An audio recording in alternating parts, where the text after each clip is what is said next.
Welcome back to the React Room. I'm your boy Don K. Back in here solo dolo again today. Man, it was a long weekend, man. A lot of work, man. Like I told y'all, we've been pushing out videos every day, man. We got a good one for y'all today. The Most Beautiful Life Goes On, a story of BTS by the Rice Squad. I don't know, man. The Rice Squad, that's a crazy name, but I get it. Hey, State Channel, they call themselves what they want. I mean, the Rice Squad, it kind of seemed crazy to me, but yeah, they got this video. They got a couple videos that I like that I've been getting some traction through that people have been sending me. I've been going through them on the weekend. I got a list from my team, and they gave me like a list of 15 videos that people was requesting, and I seen this one, and I was like, okay, let me check it out. It looked like, somebody with some stuff.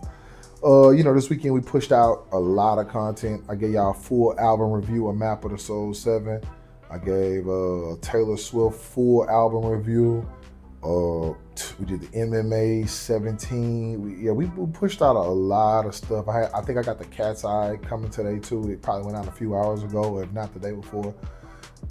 It was blocked, and now it is. But yeah, man, pushing the content forward, man. But yeah, man, I tried to tell y'all, man. So I gotta throw this out before we start. I tried to tell y'all, this channel, our highest traction of views come from the guides, explanation videos, somewhat of the explanation videos, more like the learning of stuff, like the catalogs and the music. They do okay sometimes, but it's mostly live performances. And guys, they get the traction. And like I tell people, I get it. Everybody wants what they want.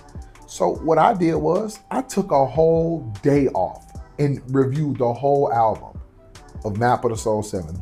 Everyone was saying, oh, music. And I agree, I love music. Again, I've done all of the stuff you guys wanted me. But when I put out a whole album, it gets less views than any other thing. And again, we don't do this for views or money, like I said, but I just want to show the hypocrisy in the comments sometimes. Because again, people are like, oh, why you? Because it's a channel. You have to engage. I have to engage with the subscribers. I have to engage with the new people. I have to explain to you guys why I'm doing certain things. You go look at the Map of Soul 7. For all the people complaining about music, that's 20 songs. I gave you 20 songs in one full review. Not many people will sit down there and listen to a full album, record it for 3 hours, edit it down to 2:15, upload it, take 4 or 5 hours to upload to YouTube by it being such a huge file, and it was the least viewed of all of the music. And that's what I'm trying to tell y'all. What I'm trying to say is, I get it. Maybe some channels, people will post it and it go crazy. But on this channel, I'm just specifically speaking to my audience. They don't really care about the individual music like that. They care more about guides. They care more about explanations. They care more about video essays explaining things. They care more about, I'm not gonna say they don't care about the music. I think they care about how they made the music on this specific channel. Like I said, we got 8,200 subscribers. I would bet, because I don't want to do a poll, because a poll doesn't, people just gonna vote what they want to vote. I'm telling you the numbers. As someone who has access to the numbers of this channel, I have access to the views, I have access to the analytics. I'm telling you, on this channel, when I post music, it's okay, it's hit or miss. I would say for every 10 music videos, maybe 1 or 2 of them might do extremely well. But for guides, explanation videos, storylines, behind the scenes, it's like on a scale of 1 to 10, those videos would be like a 9 or an 8. And on a scale of 1 to 10, the music, when I actually review the music and give you honest feedback, that'll be like a 3 to 4. So it's like, I don't do it because I don't like to review older music. I do like to review music. I like to break it down, but I can't just waste my time posting videos, taking all day, if they're not gonna even get views, they're not gonna get any traction. And then I could do explanation videos and guides and learn more stuff, deep dive into stuff. Because again, like I told you, I've still done more music than I think any other channel in the last 90 to 120 days. I still did like 50, 60 music videos. But again, it's not like I'm complaining. I'm just showing you guys. I'm trying to be as transparent as possible. Like I told you, I take it serious when I say this is the people's channel. When I say it's the people's channel, I mean it's you guys' channel. Don't get me wrong, I'm in charge and I'm the guy who has to make the final decision, but I want to keep everyone engaged because I feel like a lot of channels don't keep people engaged. They get mad when they don't hear what they want to hear. And me, when I come out and talk to you guys, it's not me complaining because I've never told anyone except that one person that I blocked to not comment. Even if you didn't like something, please tell me why you didn't like it in a respectful way, and I'll review it myself and I'll get back to it. I've seen a lot of videos where people were talking about, I'll give you an example. Someone said like they couldn't see it. And I'm like, okay, cool, I'll adjust it.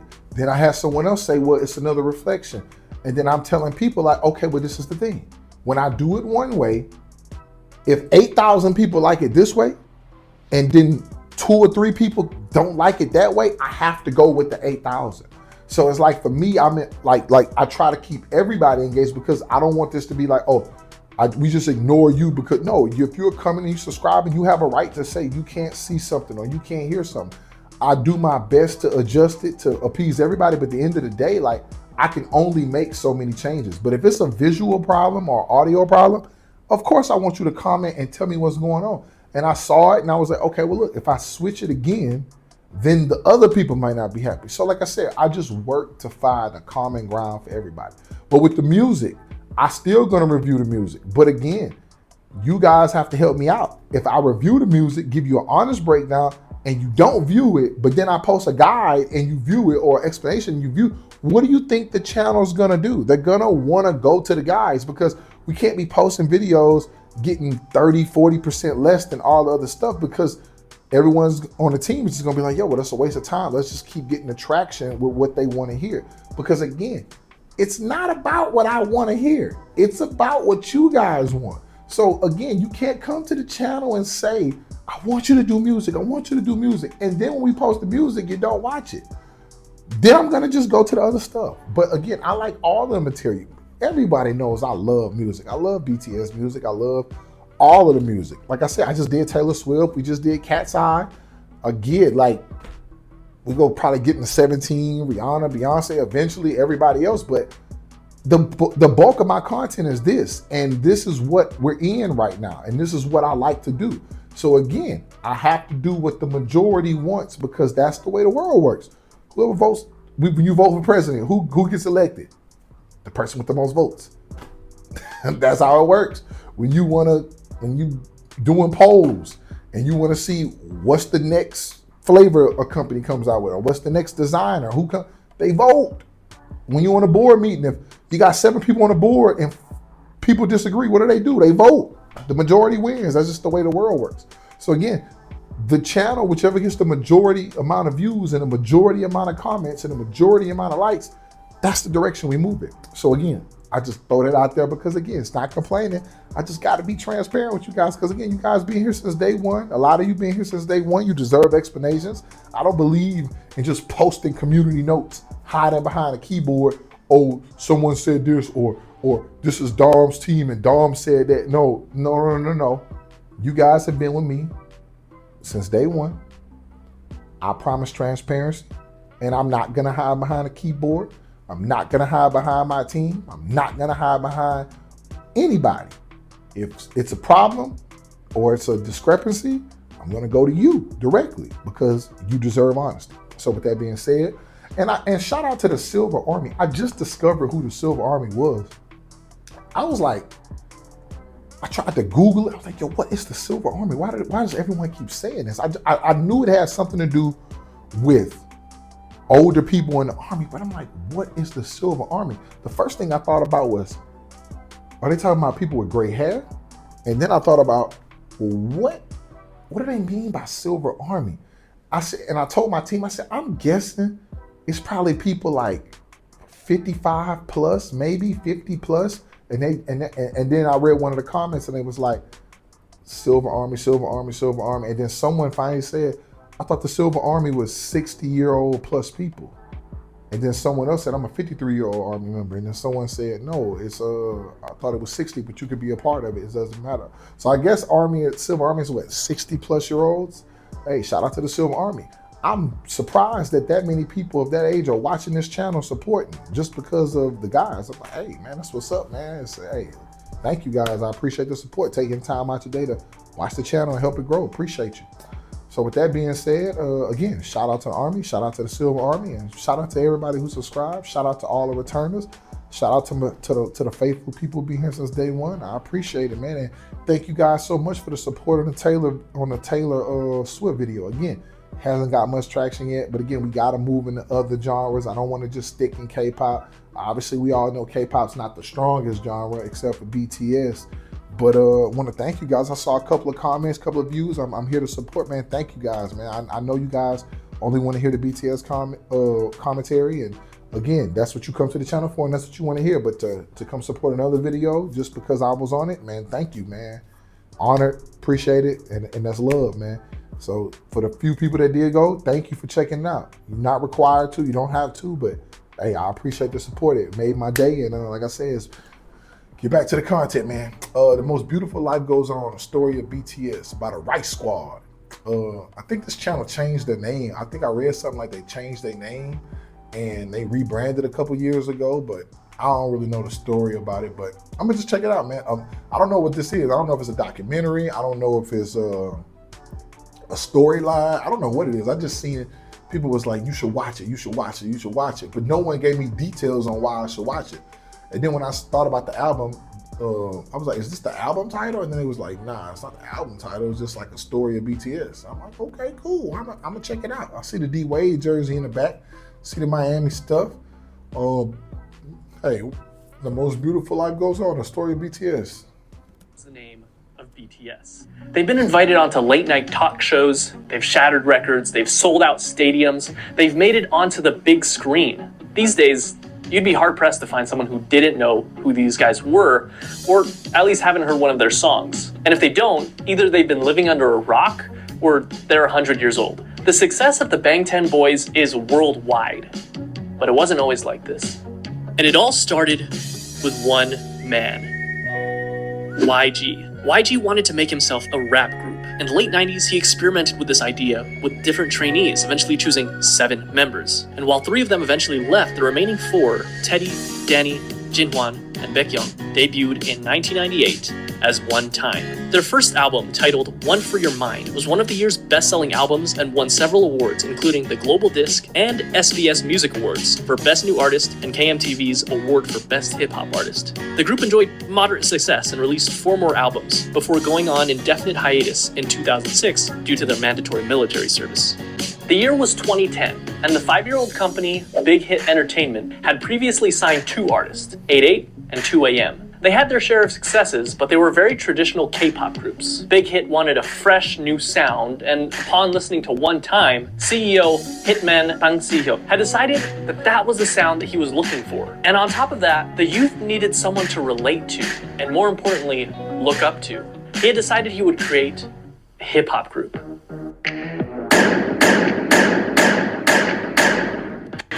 At 15 years old, Kim Namjoon auditioned for a certain Big Deal Records, which he completely botched, forgetting the lyrics to the song he was performing. Afterwards, fellow rapper Sleepy recommended that he try auditioning at another label, Big Hit, and even put in a good word for him to one of the producers there. At age 16, Kim auditioned in front of Bang Si-hyuk himself, and instantly impressed him. He was offered a deal with Big Hit on the spot, which Kim accepted and became a trainee, officially choosing a name for himself, Rap Monster, destined to become the leader of the newly created group. Now that a fearless leader was chosen, they needed more members.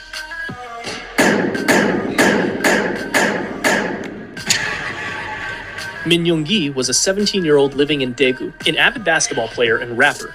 He had been interested in music, especially rap, from a very early age, and despite his parents' disapproval, started performing as a rapper while still in high school. He quickly gained attention as a rapper and producer in the underground hip-hop scene. One day, he saw a flyer for a rap competition called Hit It and decided to participate. And although he only placed second, the company hosting the competition, you guessed it, Big Hit, decided to sign him on as a producer. Hitman Bang spoke with him afterwards, convincing him to join a newly created hip-hop group. He told him to just focus on rapping and assured him that he wouldn't need to dance. He was lying. And just like that, the new group had a second member, known as Suga, a combination of the first 2 syllables of shooting guard, his favorite position in basketball. But they wouldn't stop there. Rappers were nice, but Big Hit actually needed a dancer. Jung Ho-seok always loved dancing. He was in the starting lineup of the dance crew Neuron in his hometown, Gwangju. He was good at it too, winning several local championships and even winning a championship at the national level in 2008. When he decided to audition for JYP Entertainment though, after a few rounds of auditions, he was cut. Fortunately, he didn't give up and went to his second option, a smaller, lesser-known company, Big Hit Entertainment. His dance skills and strong understanding of rhythm made him an instant favorite, and he was signed on as J-Hope. Not only that, but they saw potential in him to become a rapper, which at this point he had little experience with. However, J-Hope quickly felt that he wasn't a good fit and decided to leave Big Hit until RM convinced both J-Hope and Big Hit that the group wouldn't be complete without him. He was right. 아니 근데 형 항상 중앙고에 아니에요. 좋은서 와야 된다고. 좋은서 안 오면 진짜 안 된다고. 멤버 그냥 믿고 간 거야 나 그냥. 올해 했고 우리 멤버 보고 왔. 멤버 보고 왔어 진짜. You see, some of this information I knew, but I'm happy. This is finally something that I can watch, that I could see a lot of behind the scenes stuff that I didn't know and didn't see. Like, I knew that, you know, J-Hope did all of this, but I didn't know, like I give you an example. One thing I didn't know, I never saw I thought that Sugar just liked the shooting guard position. I didn't know that he actually was playing. And I didn't know that, they lied to him about dancing. I never knew that. I thought that they just decided to do it later on. So if that's true, then that's crazy. Because again, it's not about the information, it's about how you present the information. The way he's presenting the information, it's a lot more engaging than the other guys. It's a lot more engaging than someone just reading words, clipping pictures. These pictures and these photos actually make you feel like you know the story. So I'm not gonna lie to you. Like this looks a little bit more interesting. I'm interested. Good job, Rice Squad. 나는 진짜 네가 With the addition of J-Hope, the rap line was complete. Now they needed some singers. Now, just like how RM, an amazing rapper with a ton of experience, was chosen as the first official member of the rap line, it would only make sense that a legendary singer and dancer would be the perfect first member of the vocal line. Right?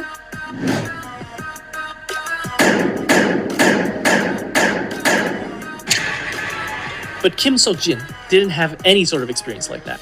Believe it or not, one day when he was walking on the streets of his hometown, Anyang, he was approached by a representative of SM Entertainment with an offer to work for the company. In typical Jin fashion, he never followed up with them because he believed it to be a scam. Apparently, Jin was a very good-looking guy because years later, this time as a college student in Seoul, he was once again approached on the street, this time by an executive at Big Hit Entertainment.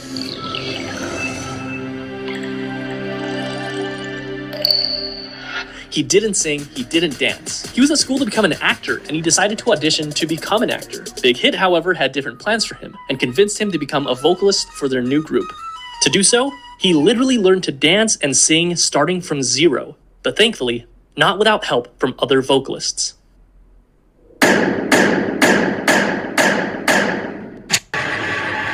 Jung Jung-kook initially had dreams of becoming a badminton player when he was young, but after seeing G-Dragon perform Heartbreaker on television, it influenced him to want to become a singer instead. Because of this, at only age 14, he decided to audition for the South Korean talent show, Superstar K. He didn't pass. Jungkook wanted to be a badminton player? What? That's tough. I didn't know that either. He wanted to be a badminton player. There's nothing wrong with that. I just did. That's the last thing I would have expected to hear. And G-Dragon motivated, and he watched the G-Dragon performance, and that made him want to perform and sing and dance? Oh, that's tough. Okay. I didn't know that. Auditions, but this was just enough to catch the eye of not one company, not two companies, but 7 different companies. This included JYP, FNC, Woollim, Starship Entertainment, TS, Cube, and of course, Big Hit Entertainment. So why did Jungkook, given the choice of all these bigger companies, decide to go with the relatively smaller company, Big Hit? The answer was simple, because he thought, and I quote, RM was cool, so I wanted to sign with them. That brings the number of members to 5. The next member of BTS was just as surprised to find Big Hit as Big Hit was to find him, and it almost didn't happen.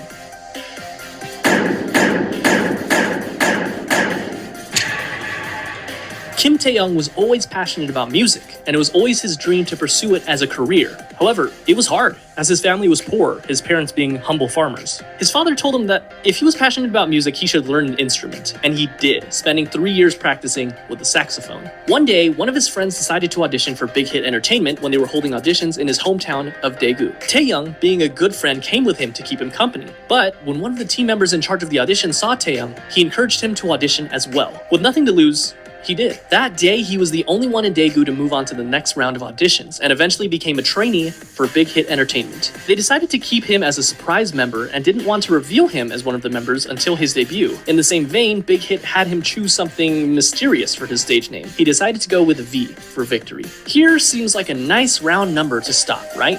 6 members for a new hip-hop group, 3 rappers and 3 vocalists. It seems like a complete group, but still there was something missing. Someone was missing. Someone that could take this already great group of artists and push it even further to achieve perfection. A powerhouse. Someone so naturally talented that they could stand out in a room full of already talented artists. This project that Big Hit had embarked upon needed a capstone.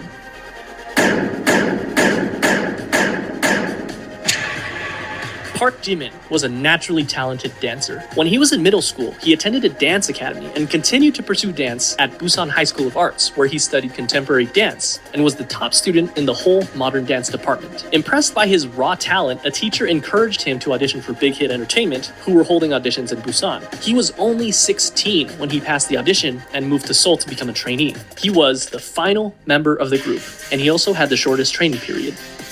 What's interesting to note is that the group feels very much ragtag because in a sense, with the exception of Jimin, it was. RM and J-Hope only auditioned for Big Hit because they didn't pass their auditions with the first company they chose. And despite their amazing talent, Suga and Jungkook didn't win the competitions they were in, but they signed on to Big Hit after the fact because of their high quality performances. V never even planned on auditioning and just decided to do it on a whim. And they literally just found Jin on the streets, but perhaps it was fate because this was the group that they chose. And just like that, in 2012, the newly created 방탄소년단, the Bulletproof Boy Scouts, or simply BTS, was 7. 저도 아침에 리허설 때 이거 보고 많이 웃었습니다. They had the group, but they still needed the music. In early 2013, they set out to create some social media presence for themselves before officially debuting, posting song covers on both SoundCloud and YouTube, which you can still go watch today. In May, Big Hit launched a countdown clock on their website in preparation for BTS's debut album, complete with a trailer and a ton of promotional material, including photos for the first time of all the members in the official lineup.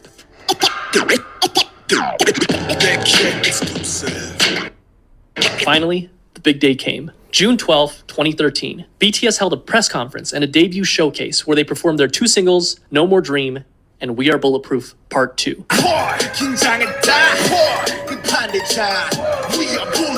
The same day, the Too Cool for School album, as well as the music video for No More Dream, were released. The very next day, BTS performed the song again on their official debut stage on Mnet's M Countdown. This was the world's first taste of BTS. Commercially, the album didn't do extraordinarily well. The lead single, No More Dream, peaked at 124 in Korea, and the album sold only 24,000 copies during its first year. Bulletproof Part 2 didn't even chart. The first year wasn't all that great for BTS, but despite everything, people saw them. People saw the sparkle in their eyes and their limitless potential. And they were hot, of course. On July 9th, ARMY was established as BTS's official fandom. They made their comeback only 2 months later in September when they released their single, No, along with their EP, part 2 of what would be their school trilogy, Oh, Are You Late 2. In the music video for the single, they made a commentary on the harsh Korean education system, along with their previous themes of hopes and dreams. No peaked at 92 in Korea, but also quickly fell off the charts. The album debuted at number 4 on the Gaon Weekly chart and was the 55th best-selling album in South Korea that year. This was enough to secure them the coveted New Artist of the Year award at the Melon Music Awards, the Golden Disc Awards, and the Seoul Music Awards. Part 3 of the School trilogy was released in February of 2014, the EP School Love Affair. This time, the lead single was Boy in Love,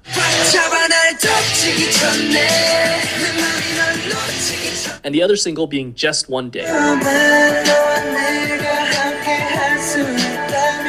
The album, as well as both singles, enjoyed moderate success, with the album topping the Gaon album chart, as well as making its first international appearance at number 3 on the Billboard World Albums chart. The album also marked their first distinctive change in theme, focusing more on school life and young love, as evidenced by their Boy in Love music video. They also held their first fan meetings with a crowd of 3,000 in Seoul. BTS was doing well. That is, until July. This is, unfortunately, a dark chapter in the lives of BTS and ARMY. That's right, American Hustle Life. I'm joking, of course, but American Hustle Life was a reality show put together by Mnet that brought BTS to Los Angeles, where they had the unique opportunity to learn the true ways of hip-hop from the masters. And it was a pretty darn cringy opportunity, but an opportunity nonetheless. Whatever you do, just don't watch the Warren G version of Boy in Love. You've been warned. However, cringe and all, the trip proved fruitful for BTS, making connections, performing their first US concert for free in front of 200 fans, as well as their first appearance at KCON. The next month, in August, BTS released their first full-length studio album, Dark and Wild. The album featured 2 singles, Danger. Oh man, come on now. Dark and cringy? Listen, bro. You see, this is why I be talking about culture appropriation. Now, how can you say that was a dark and cringy time? Bro, these guys are, where do you think hip hop comes from? See, that's the craziest part about these people when they say certain things. And I know people gonna say, oh, he didn't mean it like that. He didn't mean it like that. Yes, he did. He definitely meant it like that. Where do you think rap comes from? It comes from those type of environments in America. So you're gonna take what they do and then say, oh, this is cringy, but we like the way we do it. Then that makes you a culture appropriator, idiot. But anyways, I don't think BTS thinks like that. I think that was a good stage in their life. It taught them how the actual real hip hop culture was, not some culture appropriated, stolen version in Korea or China or somewhere else. Like, I think they do a good job of emulating that style into their own personal styles. But when you come out and say stuff like that, I'm telling you, man, like I'm just telling y'all, I know y'all gonna think I'm overreacting, but this is why a lot of people in the Western world, like no matter how much success some people have, because people think like how he talks, like a dark and cringy time, with them learning what actual hip hop is. You grow up rapping, you grow up wearing, where do you think all of these chains came from? Where do you think all of these glittery shirts came from? Where do you think all of this hard, edgy stuff came from? You think they just made this up in Korea? You think they just made this up in Asia? It was taken from America in those hip hop environments. But why do you think people look up to the top rappers in the world? They don't look up to the top rappers. Where do you think G-Dragon and all these other people learned their style from? Where do you think people learned hip hop from? You think they was always rapping like that in Korea? You think they was always rapping like that in Asia? Like that, it comes from somewhere, bro. So you gotta watch what you say in these comments, because look, I'm gonna be real. If he says something like that and enough people heard it, luckily most of the people who gonna watch this video are BTS fans. But if they played this video, they would cancel them. They'd be like, yo, who lets you get to talk hip hop? How do you get to judge this a dark and cringy time? Like, they would light him up for saying just that one little comment because it's so offensive. It's like them learning about, I think that time with American Hustle Life actually, I think it stamped them. I think it gave them like, yo, if they're getting a backing by Warren G and Nate Walker and Tony, if they getting backings by people like that and they're saying like, no, they're legit, I think it gave them a little bit more credibility. And it also showed them this is how the real, not how many groups in South Korea who rap can literally say, I was a part of hip hop culture. You're not a part of hip hop culture. They are. They actually were on the streets of LA. They actually was in LA with hip hop guys, with gangster rappers. They actually was in the studio making music and learning. They shot videos in America. You cannot like the video all you want because you like the K-pop version of hip hop, but they learned. No one is gonna call them culture appropriators because they're stamped by one of the realest guys in hip hop. You can't say that about Blackpink. You can't say that about EXO. You can't say that about 17. You can't say that about Stray Kids. You can't say that about any other. They had Ryan Reynolds in their video. Ryan Reynolds, an actor. Like these guys had Warren G direct the video. Warren G. Let that sink in. These guys are stamped all the way around. Stamped. And I get it. They are where they are now. But they are where they are because of the lessons and the path they took. And again, no one who knows the history of these guys will ever say they're culture appropriating from the collabs. Because think about it. All your other rappers, who's getting features like they are? Because the only reason Blackpink getting features from Doechii and Megan Thee Stallion is because they want the money. They don't really respect those girls as rappers because I'm gonna be real, the rap skills aren't very high. Jenny's rap skills aren't very high. Lisa's rap skills aren't very high. Like, they're not. They don't write their own music. They don't really perform their own music well either. They're just, I'm gonna be honest, they're like a lot of pretty faces, just like the other, that they can rap and people are fans of them and they're gonna stream their music, but no one, you think people respect Jenny or Lisa in hip hop? You really think in the hip hop world, in a solo version, she can stand on stage with hip hop stars and they're gonna be like, yeah, you're hip hop. J-Hope can, R.E.M. can, Sugar can, they can.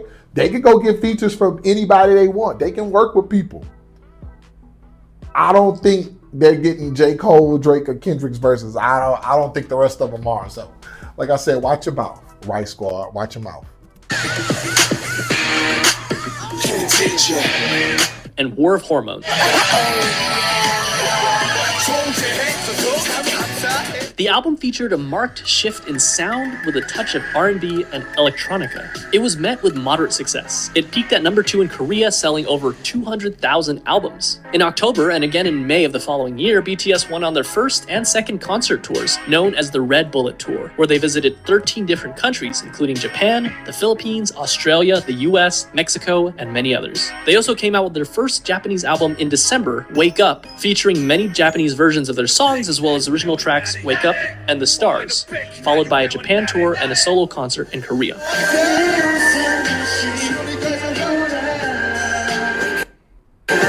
Although Dark and Wild got decent attention, they needed something different. They needed something that would shake things up. They got to work. April 29, 2015 was their comeback. When this album was produced, each member had a hand in writing songs for the album. They again changed their sound from aggressive hip-hop to youthful, colorful styles. And not only their sound, but their image as well. This can be evidenced by their newest EP, The Most Beautiful Moment in Life. And just by looking at the album cover, they ditched the dark colors and the bulletproof vest symbol that had become so synonymous with BTS, and replaced it with a simple white and pink background overlaid with the title. And then they dropped the single that would change everything. I Need You. I need you, girl. It was sentimental, it was hopeful, it was new. Just by looking at the music video, we can see that BTS has also ditched their punk bad boy image and replaced it with a more real, vulnerable, down-to-earth, and youthful feel. This proved to be the change that BTS needed for mainstream success. Billboard called it one of the greatest K-pop songs of the decade. It charted at number 5 in Korea, and even led them to their first music show win on SBS MTV's The Show. And that wasn't all, they released their second single, Dope, on June 24th, which started off with a poignant line from RM. 어서 와. 방탄은 처음이지? Welcome. Is this your first time with BTS? And you know what? For a lot of people, it was. In a way, their first studio album and tour can be seen as their stepping stone between old school BTS and new school. In November, they came back with their follow-up EP, The Most Beautiful Moment in Life, Part 2, the second EP in what would be dubbed the Youth Trilogy, which featured the single Run. The album focused even more on the frivolity, friendship, and carefree attitude that comes with enjoying one's youth. But just like in I Need You, contrasted that with suffering, depression, loneliness, society, and the stark and sometimes dark reality of life. Compare this with the far cry of the No More Dreams music video. It felt real. It was darker, grittier, more humble, more meaningful, and most importantly, RM lost his mohawk. Run also connected narratively with their previous single, I Need You, and another video released in September titled On Stage Prologue established what would come to be known as the BTS universe, or the BU. which would eventually combine music videos, short films, books, short stories, webtoons, and even a mobile game to create a cohesive story. And I won't go down this rabbit hole because there is a lot to digest, but it's definitely something to look into if you're a hardcore ARMY. The same month, they kicked off their third tour, the Most Beautiful Moment in Life on-stage tour, where they performed songs from their two recent EPs, Part 1 and Part 2. And Part 2 was a hit, their biggest so far. It topped the weekly Gaon album and Billboard World Albums charts. And on Billboard, it stayed there for multiple weeks, the first K-pop act to do so. It also appeared on the Billboard 200 albums chart. Not world albums, which is reserved for foreign non-English songs, but simply the top 200 albums, peaking at 171.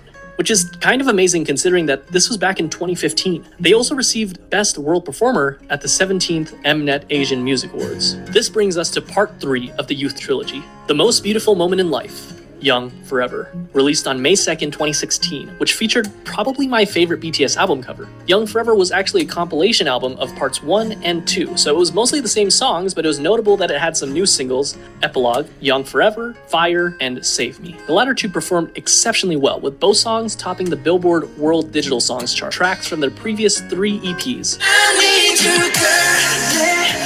It happened. BTS dropped their second studio album, Wings. It sold over 500,000 copies in its first week. In comparison, The Most Beautiful Moment in Life Part 1, released just the previous year, which topped the Gaon chart, sold about 500,000 in its entire lifetime. Wings was big, but the true showstopper was its lead single, Blood, Sweat, and Tears. 수상자는 방탄소년단. Blood, Sweat, and Tears, they were on a roll. BTS was unstoppable. In February of 2017, they released the instant hit Spring Day, which, quoting a Korean reviewer, embodied nostalgia and sorrow and opened a new chapter in BTS's aesthetics and lyricism, and attracted fans across generational boundaries. Which, by the way, is still on Korean charts after nearly 4 years, and the same day I'm writing this, it ranked number 53 on Melon. It won Song of the Year at the 9th Melon Music Awards. After the release of Spring Day, they went on yet another tour, the 2017 BTS Live Trilogy, Episode 3, The Wings Tour. The tickets sold out within minutes, including in the United States, the first K-pop artist to do so, and went on to win Best Social Artist at the Billboard Music Awards. The first for a Korean artist, but they would go on to win this award 4 years in a row. The next year was a period of massive growth for both the group's popularity as well as their style. They released the Love Yourself series, starting with Love Yourself Her in September of 2017, Love Yourself Tear in May of 2018, and Love Yourself Answer in August of 2018. 3 albums that gave us some of the most classic BTS songs that we know and love today, such as Mic Drop, Fake Love, Euphoria,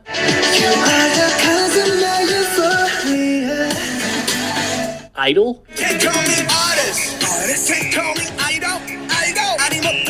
and of course,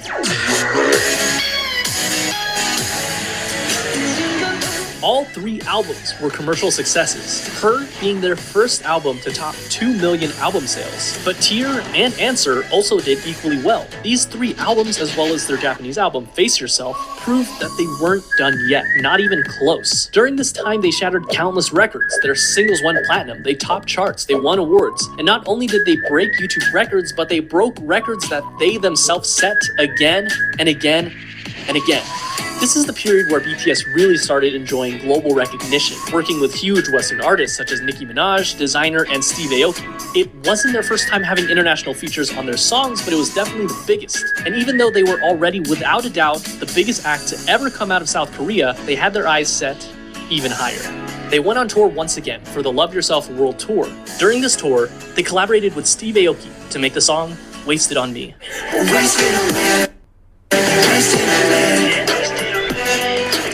Notable for being their first all-English feature. And it also served as a jumping-off point for BTS to gain a following of English speakers. Not that they were Map of the Soul Persona. First things first, you can't mention Map of the Soul Persona without mentioning Boy With Love. It was simple math. What do you get when you cross the singer of one of the best charting songs of all time that went platinum 59 times in 13 different countries with, without a question, the most globally dominant pop group of all time? Well, you get this.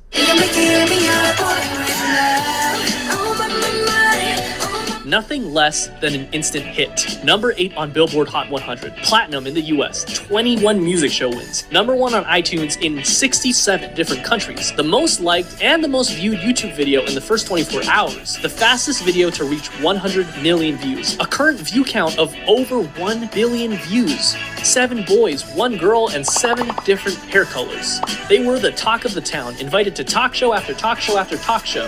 The second single on the album was Make It Right. I can make it right. Written by Ed Sheeran himself, including a version featuring Loud.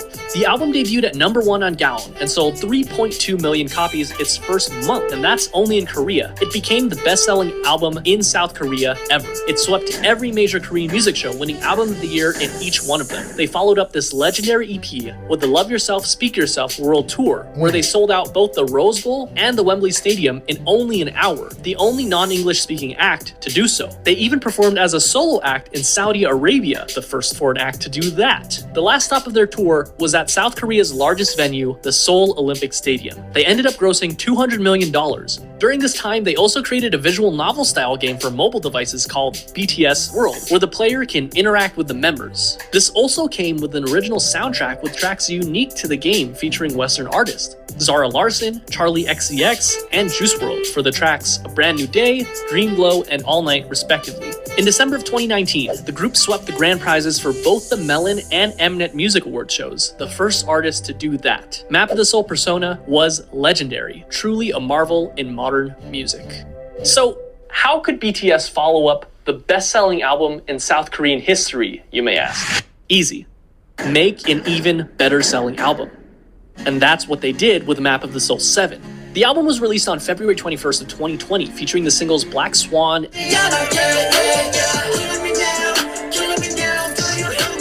and On, and sold over 4.1 million albums in just the first week, and the first Korean album to be certified as quadruple million on the Gaon Music Chart.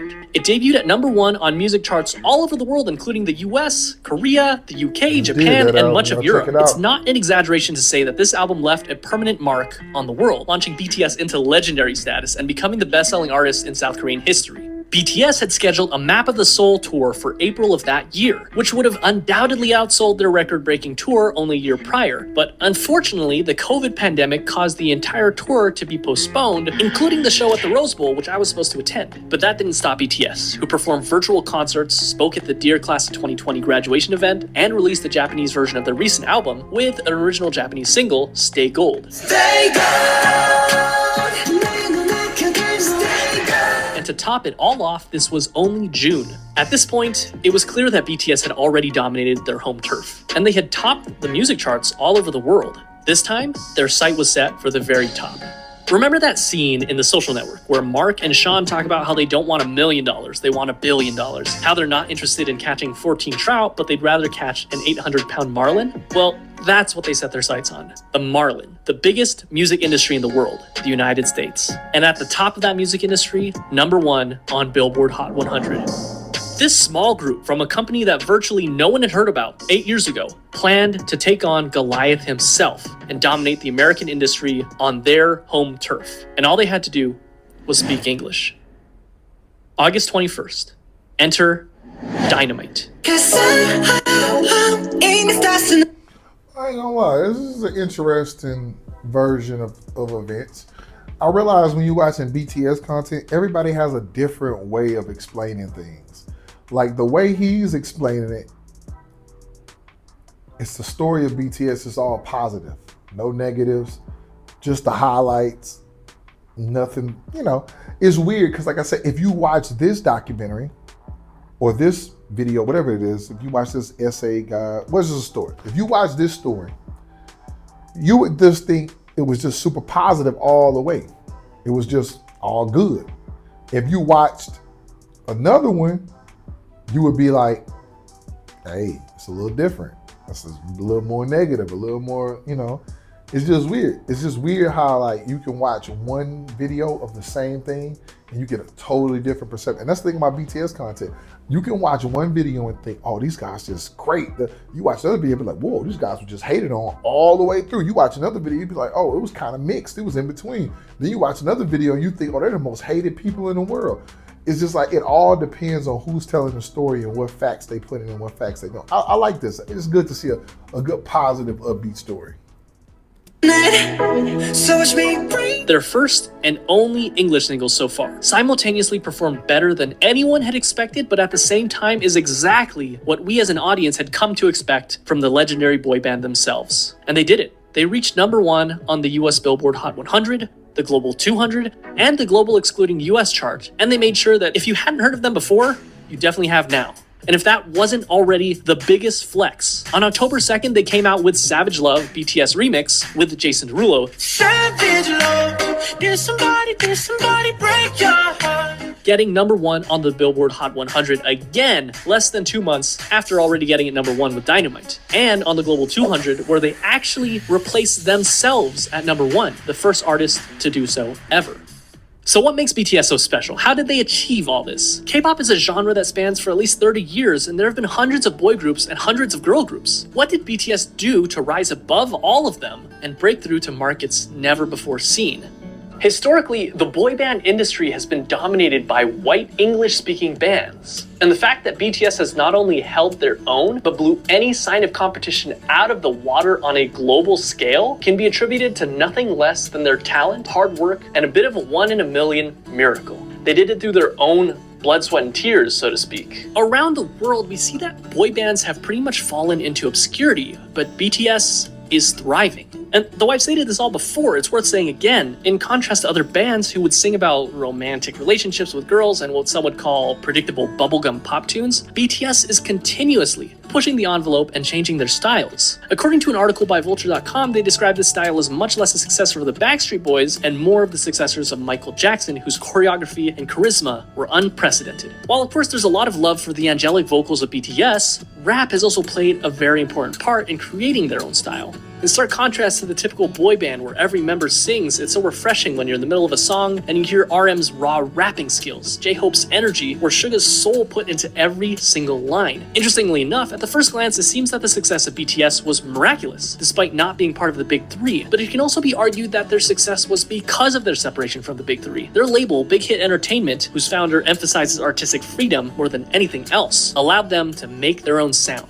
And going back to BTS universe, it's not often that a K-pop group does something special with each of their songs and albums, utilizing strong storytelling that can go beyond simply the song itself, but rather interconnected with other songs and even other albums to create one large overarching story. And not only do they all have their own expertise in performance, but also each of them have had the experience of writing and producing their own music, and they're not afraid to let their style evolve over time. BTS during their debut is such a far cry from Wings era BTS and current day BTS. They also chose to tackle more adult issues instead of simply love and girls. While they definitely didn't have a shortage of those, they also cover other very important issues such as mental health, regret, following your dreams, hard work, self-love, and many, many, many others. Add that to the fact that as fans, we can feel the authenticity of the members themselves. They seem approachable. BTS seems like there's a place for every type of fan. And in this fast-paced world where things change at unthinkable speeds, BTS has stayed grounded and faithful to who they were and who they are. Those kids we saw on American Hustle Life, along with their dreams and passions, are the same men who stand before us today. And while some artists like to keep their personal lives private, BTS gives us a look at their personal lives through their vlogs, which allow us to become more connected to them than ever before. What is truly amazing is that, with the exception of just one single, they're doing this all while singing in their native tongue, Korean. Their music holds so much power that it literally breaks through the barriers of language. And no, they're not done yet. Today, November 20th, they're releasing their 5th studio album, B. Their singles on the album, Dynamite and Life Goes On. And chances are, life will go on for BTS. And chances are they'll continue to break even more records. They've shown that they're capable of dominating music charts across the world and even reaching across the Pacific Ocean and conquering the music industry in the United States. What's next for them? Mars? In any case, They've only started in 2013, and BTS is as strong as it's ever been. As far as we know, they will only continue to light it up like a dynamite.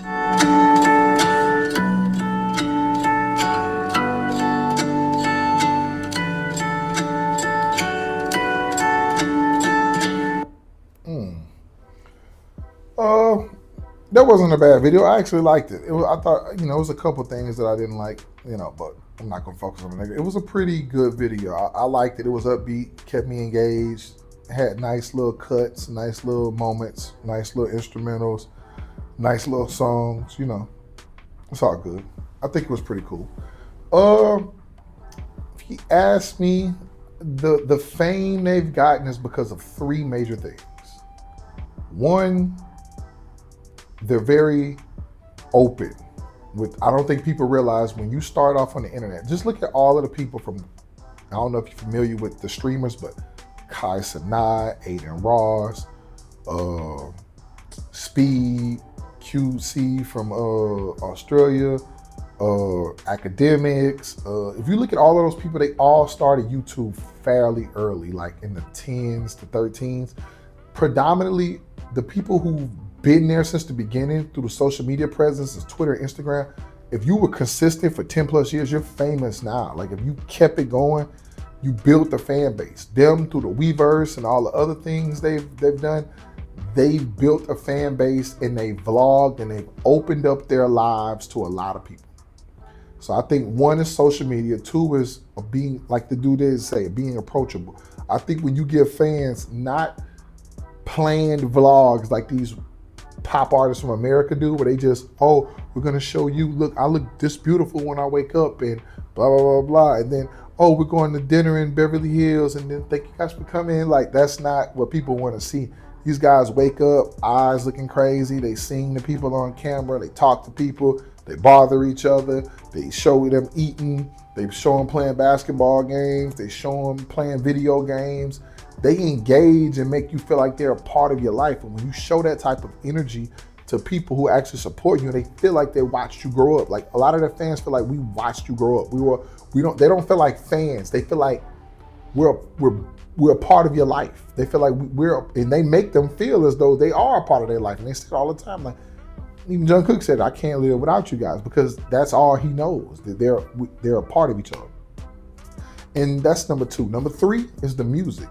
You got to be able to connect with people musically. If you don't connect with them musically, I think that's the biggest mistake K-pop and a lot of American artists make. It's always about girls. It's always about sex. It's always about drugs. It's like the same 5 topics, like drugs, being partying, women, being super, super rich and successful, and I'm the best in the world. Those are the 5 things that people talk about in most of their music. And whereas they talk about so many other things, so many different subjects, so many political things, so many life-changing events that people look at that and I could connect with that type of music. That's why a lot of their older fans love their music, because they feel like they connect to it. Everything they sing is so relevant around to everyone in their life.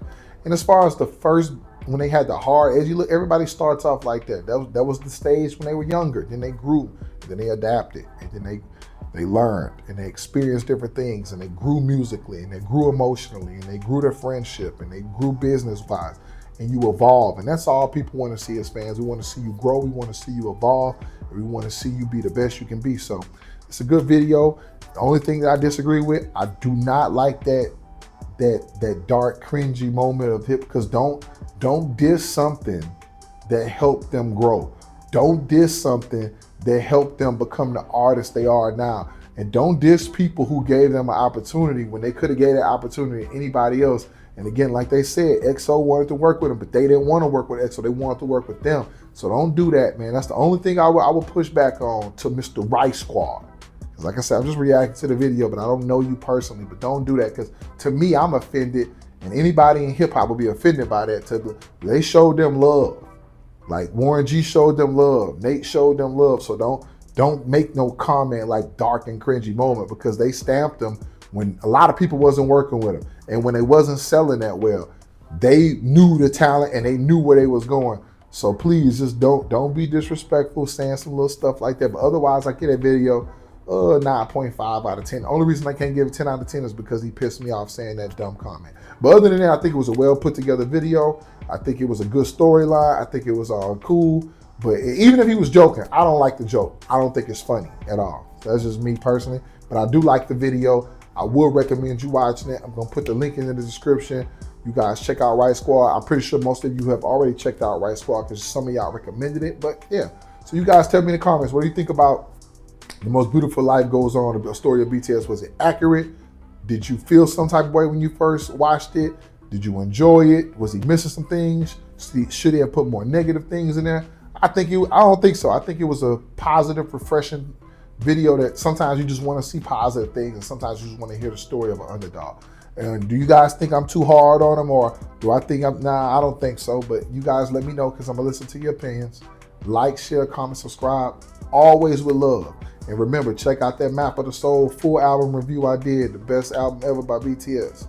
So we out with love, peace.